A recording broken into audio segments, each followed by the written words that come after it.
अस्सलाम वालेकुम प्यारे बच्चों, आप सबका ऑनलाइन क्लास में इस्तकबाल करते हैं। Welcome to online class. मैं आफिया पटेल आपका ईवीएस सब्जेक्ट पढ़ाने वाली हूँ। Subject EVS lesson number 1 our environment. Environment यानी क्या? एनवायरनमेंट का क्या मतलब होता है? एनवायरनमेंट यानी हमारे अतराफ, हमारा माहौल। हमारे अतराफ में बहुत सारी चीज़ें होती है, उन सब से मिलकर हमारा माहौल बनता है।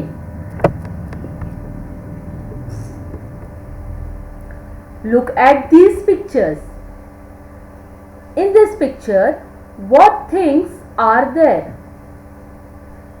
Bat, pot, thread, cup, ball, cat and stone, sparrows and clock.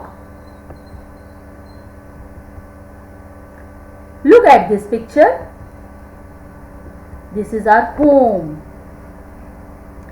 ये हमारा घर है।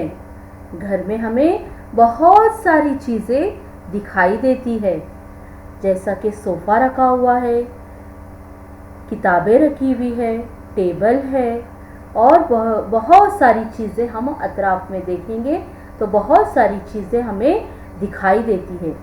There are many things around us. They form our environment.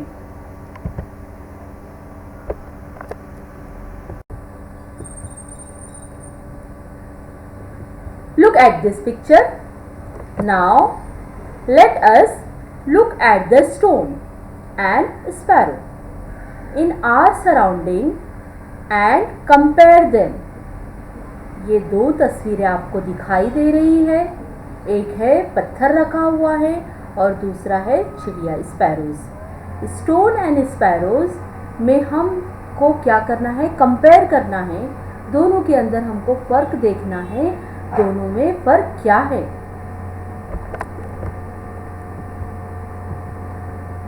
Stone. A stone remains where it is. It changes its place only if someone picks it up and moves it. It does not eat. It does not grow bigger.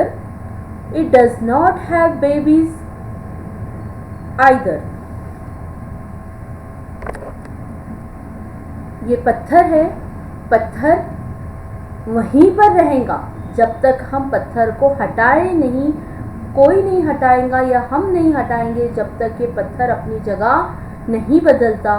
पत्थर अपनी जगह वैसे ही रहता है जब तक कि कोई उसे उठा ना ले। और जो पत्थर है ना कि बड़ा बड़ा होते जाता है और ना ही वो अपने जैसे बच्चे को क्या कर सकता है? पैदा कर सकता है।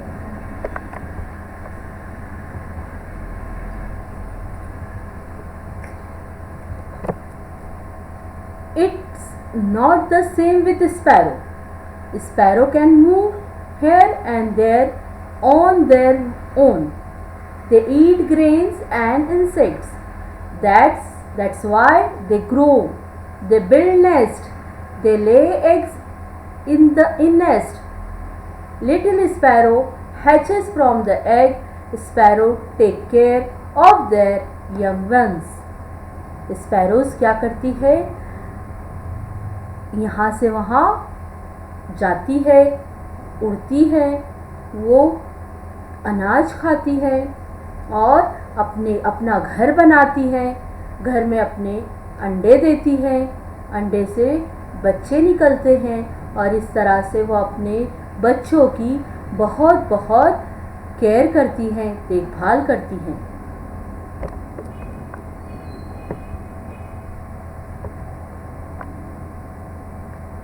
Things in our surroundings. Living thing and non-living thing.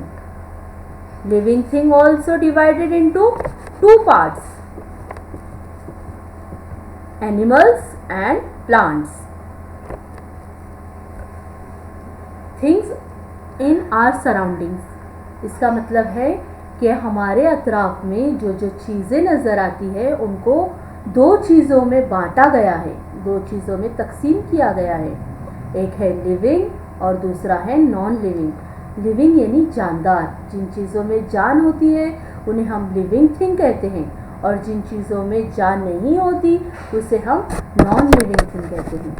Living thing को भी दो हिस्सों में तकसीम किया गया है, animals and plants.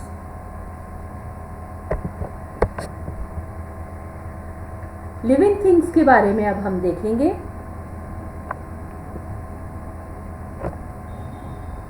Plant, dog, boy and also plant. ये जो चीज़ें हैं इनको ज़िंदा रहने के लिए हवा, पानी, ग़िज़ा की ज़रूरत होती है। ये बढ़ते हैं और इनमें जान होती है। Non living thing, shirt, chair, teddy bear, car, book, rope.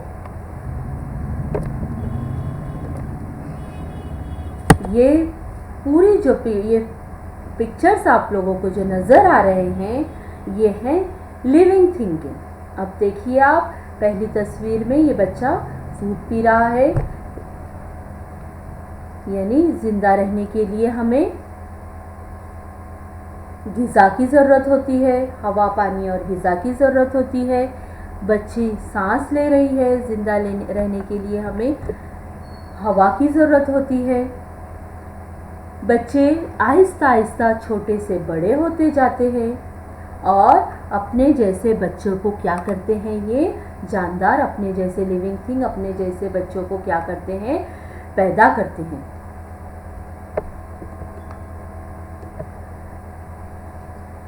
This picture is non-living thing. Stone, car, aeroplane, books, teddy bear and chair. These pictures are non-living thing. ये non-living thing है, ना इन्हें हवा, पानी, ग़िज़ा की ज़रूरत होती है और ना ये खुद अपने से क्या होते हैं, हरकत करते हैं। Thank you.